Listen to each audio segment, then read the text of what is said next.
হয় বাংলাদেশৰ যি আন্দোলনৰ কাৰণে যি ভয়াবহ পৰিস্থিতিৰ সৃষ্টি হৈছিলে আৰু সেই পৰিস্থিতিৰ ক্ষেত্ৰত দেখা গৈছে যে এক বিক্ষোভ বহুত দেখা গৈছে বাংলাদেশত বহুত ডাঙৰ ডাঙৰ আন্দোলন কৰিছে ছাত্ৰসকলে আৰু আমি আজি আহিছোঁ ধুবুৰীৰ এজন আসিফ হুছেইন নামৰ এজন ছাত্ৰ আছে তেওঁ সেই ছাত্ৰজনক বাংলাদেশতে ইতিমধ্যে তেওঁ মেডিকেল পঢ়ি আছিলে আৰু ধুবুৰী জিলাৰ কেইগৰাকী ছাত্ৰ ইতিমধ্যে বাংলাদেশৰ পৰা উভতি আহি আছে আৰু আমি এতিয়া আসিফ হুছেইন যিগৰাকী ছাত্ৰ আছিলে তেওঁ পঢ়ি আছে বাংলাদেশত এই তেওঁৰ ঘৰত উপস্থিত আছোঁ আৰু জানিবলৈ চেষ্টা কৰিম যে আসিফ হুছেইনৰ মাতৃ আমাৰ সৈতে আছে যে কেনেধৰণৰ পৰিস্থিতি আচলতে তাতে সৃষ্টি হৈছিলে কি জানে কেনেধৰণৰ আহি আছে বাইদেউ আপোনাৰ ওচৰলৈ আহিছোঁ আসিফ হুছেইন আপোনাৰ ল'ৰা কেতিয়াৰ পৰা বাংলাদেশত পঢ়ি আছে সি 5 বছৰে হ'ল এইবাৰ ফাইনেল ইয়াৰ 5 বছৰে হ'ল তাৰ আচলতে পৰিস্থিতিটো কি হৈছিলে বা কেনেধৰণৰ জনাব নেকি পৰিস্থিতি মানে তাহাঁতৰ কলেজত একো হোৱা নাছিল মানে সি আমাক কৈছে আৰু শুনিছোঁ যে ঢাকাৰ সিপিনে বহুত ঠাইত মানে কোটা লৈ কিনে বহুত আন্দোলন হৈ আছে হোষ্টেলত তাহাঁতে বহুবিলাক হোষ্টেল মানে ষ্টুডেণ্টবিলাকে যোগ দিছে আৰু সোমাইছোঁ অত্যাচাৰো বোলে অলপ হৈছে কাকি কিন্তু আমাৰ ইপিনে একো হোৱা নাই কিন্তু একো যদিও হোৱা নাই তথাপি আমাৰ প্ৰিন্সিপালে কৈছে যে কলেজ আমি বন্ধ কৰি দিলোঁ তোমালোকে এতিয়া গুচি যোৱাই ভাল হ'ব নেকি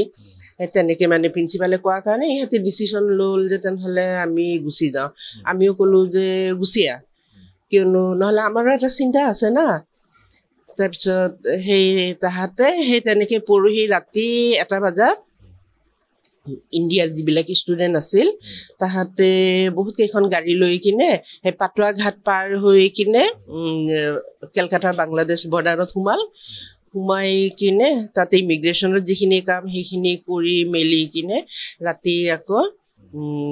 শিয়ালদাৰ পৰা কোচবিহাৰলৈ তাহাঁতে আহি আছে ইণ্ডিয়াৰ কিমানগৰাকী ছাত্ৰ হ'ব পাৰে তেওঁ আসিফৰ সৈতে প্ৰায় 200 মান বুলি কৈছে সি 200-250 তেনেকুৱা আৰু আসিফৰ সৈতে ধুবুৰী জিলাৰ কেইজন আছে ধুবুৰী মানে আমাৰ ধুবুৰীৰে আছে 5-6জন মান আছে এতিয়া বৰ্তমান তেওঁ কোচবিহাৰত আছে কোচবিহাৰ আহি পোৱা নাই ট্ৰেইন লেট আছেতো কৈছে যে 11টা মানত হয়তো কোচবিহাৰ গৈ পাম তাৰপিছত ধুবুৰী গৈ পাম আৰু তেনেকৈ আসিফে জনাব আন্দোলনটো কিহৰ বাবে কেনেধৰণৰ যাতে পৰিৱেশ কিবা জনাইছে নেকি তাৰমানে বাংলাদেশৰ নেট বন্ধ কৰি দিছে গতিকে তেনেকৈ যোগাযোগ হোৱাই নাই কালি মই এনে অলপ সুধিলোঁ কি তেতিয়া কৈছে এই কোটা লৈ কিনে মই কিহৰ কোটা লৈ কিনে বাকী মই সিমান এটা ডিটেইলছ গম নাপাওঁ কিবা মানে যিবিলাকে মুক্তিযোদ্ধা আছিল তাহাঁতক নেকি বেছি সব বিষয়তে বেছি সুবিধা দিয়া হয় এই এনেকুৱা কয় কি মই ইমান এটা মানে পোৱা নাই আৰু গম পোৱা নাই বাকী গম পিছত ঘৰত গৈ কিনে ক'ম আৰু হয় এগৰাকী ছাত্ৰ বাংলাদেশত তেওঁ মেডিকেল ষ্টুডেণ্ট পঢ়ি আছে আৰু তেওঁৰ মাতৃ জানিবলৈ দিয়া মতে যে আসিফৰ সৈতে প্ৰায় 200জন ষ্টুডেণ্ট বাংলাদেশৰ পৰা ইণ্ডিয়াত সোমাইছিল যিসকল ইণ্ডিয়াৰ ষ্টুডেণ্ট আছিলে আৰু তেওঁৰ লগতে ধুবুৰীৰ 5গৰাকী ছাত্ৰ এতিয়াও আসিফৰ সৈতে আছে আৰু সকলোৱে আজি বিয়লিৰ ভাগত ধুবুৰীত আহি পাব আৰু আমি ইয়াৰ পিছত পৰিৱেশ দেখিব চেষ্টা কৰিম যে কেনেধৰণৰ আসিফৰ পৰা জানিব চেষ্টা কৰিম ধুবুৰী অহাৰ পিছত যে কেনেধৰণৰ পৰিৱেশ তাতে সৃষ্টি হৈ আছিলে যিকোনো খবৰৰ বাবে যোগাযোগ কৰক আমাৰ এই নম্বৰত 7099017330 আৰু